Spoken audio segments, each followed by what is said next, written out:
Bora discutir? Eu trouxe esse tema hoje para vocês, que foi um aluno muito querido que pediu para eu tentar explicar, né? Porque tá difícil explicar qualquer coisa nesse governo, né? Então eu trouxe aqui uma tentativa de explicar mais ou menos o porquê que eu acho que a gente já está muito mais próximo ou quase que já vivendo mesmo um processo ditatorial do que uma democracia efetivamente falando, né? Claro que na teoria tudo é lindo e na prática a gente vê sempre que isso tudo é muito diferente, né? Mas enfim, a gente já tivemos na história do mundo muitos governos diferentes, como teocráticos, os governos totalitários, ditatoriais, e os democráticos, que no caso é o que teoricamente a gente vive dentro do Brasil, né? O que acontece, gente? O que é importante vocês saberem dentro do nosso modelo de democracia brasileira? Nós temos essa divisão dos poderes entre legislativo, executivo e judiciário, e cada poder ele é independente e interligado ao mesmo tempo, né? Então, cada um tem os seus chefes e eles têm que se conversar e dialogar e criar um certo entendimento ali do que é o governo de uma nação, certo? O que acontece? Quando você elege um presidente, você elege ele com o intuito de ser um líder no seu país, na sua pátria, certo? Então, quando você vai lá na urna eletrônica, você escolhe aquilo, né, aquele ideário ou aquela pessoa que vai liderar, ou seja, que vai ser a figura de liderança representando, então, a sua nação, o seu país, certo? E aí, então, nós temos um líder eleito pela população democraticamente, tá? O que é importante vocês saberem é que o Bolsonaro em nenhum momento foi eleito de forma não democrática ou houve algum tipo de golpe ali durante essas eleições, né? Porque mesmo que haja todas essas investigações de fake news e manipulação da mentalidade da população e tal, ele não obrigou ninguém a ir lá e votar nele, certo? Nós temos, então, um líder para representar o nosso país mundialmente e fazer as coisas acontecerem dentro do nosso país. Ok. Ficamos com isso aí, né? Aí nós estamos, então, passando por problemas políticos, problemas sociais, econômicos e agora, para ajudar, nós estamos passando por um problema de saúde, né? Então, nós temos aí uma pandemia correndo solta no mundo e diversas ações que precisam, então, mais do que nunca, da autoridade ali, do pulso firme do nosso líder, tá?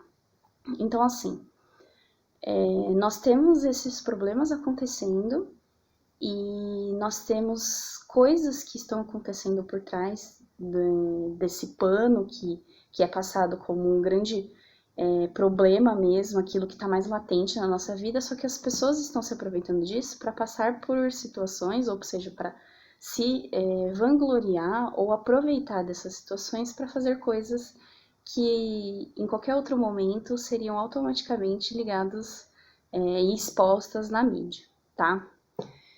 Tudo bem, nós estamos passando por esses problemas e nós temos então que depender do nosso líder, tá? Só que em contrapartida, nós temos uma liderança que distribui cargos e ministérios para militares, tá? Então nós temos um militar, por exemplo, no Ministério da Saúde, onde teoricamente deveria ter alguém diretamente relacionado ou que trabalhasse com a saúde, né? E nós temos vários outros cargos distribuídos para acordos políticos. Então, eu ofereço um cargo para você e, em troca, você tem que me oferecer um apoio político. Então, isso já é um crime de responsabilidade. O que é esse crime de responsabilidade? Dentro da nossa Constituição, existem várias coisas que um líder do país não pode fazer. E quando ele faz, ele comete, então, esses crimes de responsabilidade. Uns exemplos de crimes de responsabilidade é você ser contra o STF, por exemplo, você participar de manifestações ou apoiar manifestações que sejam contra o STF, que sejam contra a democracia, tá? Então, você incitar a violência ou incitar a população a ir contra órgãos estatais extremamente vitais para o funcionamento do nosso país, isso se encaixa dentro de crimes de responsabilidade.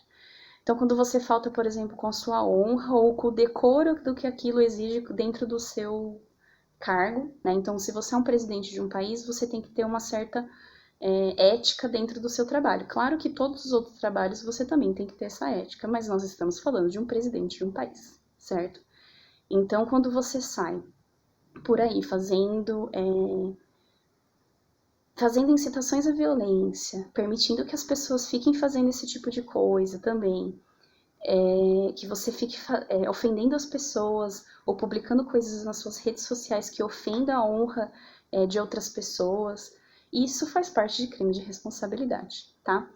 Outros crimes também contra a Constituição são o bloqueio às informações. Então, nós temos mais um outro crime contra a nossa Constituição, que é você não permitir que as pessoas saibam aquilo que está realmente acontecendo dentro do seu país, tá?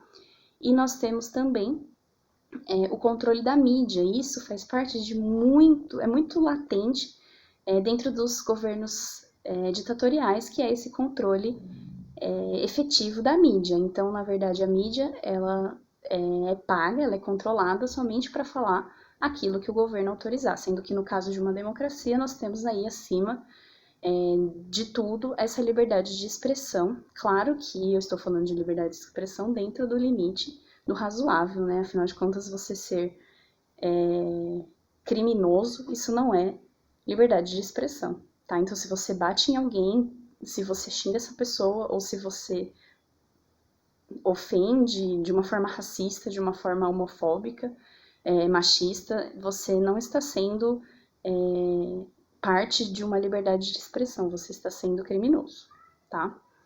Então, assim, nós temos um presidente que comete crimes de responsabilidades, que já temos aí uma lista enorme, e temos ao todo, até onde eu contei, viu, gente, 35 pedidos de impeachment da presidência e nada está sendo feito. Então, nós temos um presidente que comete crimes de responsabilidade contra a nossa Constituição. O que é essa nossa Constituição, gente?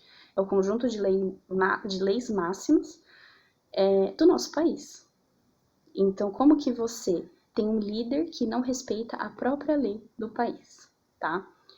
Dentro disso tudo, nós temos ministros sendo ocupados, ministérios sendo ocupados por ministros por acordos políticos. Então, eu coloco dentro do ministro da Educação uma pessoa que nunca lidou com educação, dentro do Ministério da Saúde uma pessoa que nunca lidou com saúde, e dentro do Ministério da Cultura, pessoas que não entendem nada sobre cultura, e ministérios e qualquer outro ligados a pessoas simplesmente por cargos oferecidos em troca de apoio político, tá? Sem contar as inúmeras vezes em que ele foi muito claro em todos os momentos que, na verdade, a intenção dele sempre foi combater as minorias. Isso desde o seu processo eleitoral, toda a sua campanha, ele sempre foi muito bem claro, sempre deixou muito bem claro o seu intuito de acabar com as minorias, tá? Então nós temos, além disso tudo, uma pandemia acontecendo e um presidente que insiste em lutar contra a Organização Mundial da Saúde. Então, essa Organização Mundial da Saúde não é um órgão brasileiro, tá? Ele é um órgão mundial, feito com pessoas competentes, cientistas e médicos que viveram uma vida inteira em prol da saúde, da medicina e da ciência. Então, nós temos um presidente que vai contra totalmente todas as regras impostas pela Organização Mundial da Saúde, pautadas em pesquisas científicas, e também nada acontece.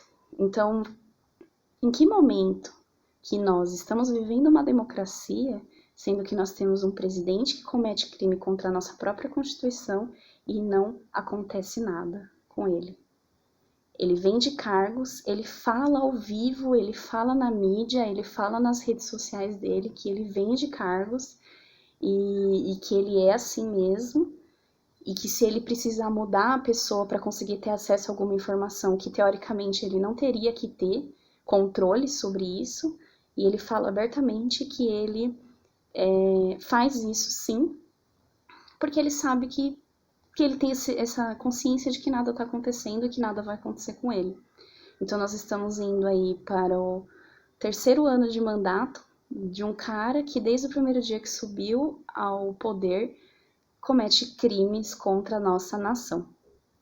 É esse tipo de líder que está no poder agora. Então, como que eu vou afirmar para vocês e para os meus alunos em sala de aula que nós estamos vivendo uma democracia, sendo que a máxima lei que nós temos, que é a nossa Constituição, não é respeitada nem pelo próprio presidente. Além dele incitar passeatas e organizações contra a democracia e contra o judiciário, que é um dos poderes dos nossos três que eu falei no começo desse vídeo. Então, assim, sim, eu acho que nós temos a polícia na rua batendo em população, nós temos um presidente que está vendendo a nossa nação, o nosso país em troca de apoio político, enquanto isso a gente está enterrado dentro de uma pandemia em que a gente não tem apoio nenhum e nem ministro da saúde para nos organizar e nos orientar aquilo que a gente tem que fazer. Então, sinceramente, a pergunta que eu deixo na verdade para vocês, nós estamos vivendo numa democracia? Será que realmente estamos vivendo numa democracia? Respondam aí a pergunta e veja aquilo que vocês acham que é a realidade do nosso país. Leiam, gente, estudem, prestem atenção, assistam os jornais, se informem, porque é esse país que vocês moram e que se vocês não tiverem condições de sair daqui, é o que vocês vão ter pro resto da vida de vocês. Então, assim, melhorem o seu próprio país. Um beijo, galera, e até o próximo Bora Discutir.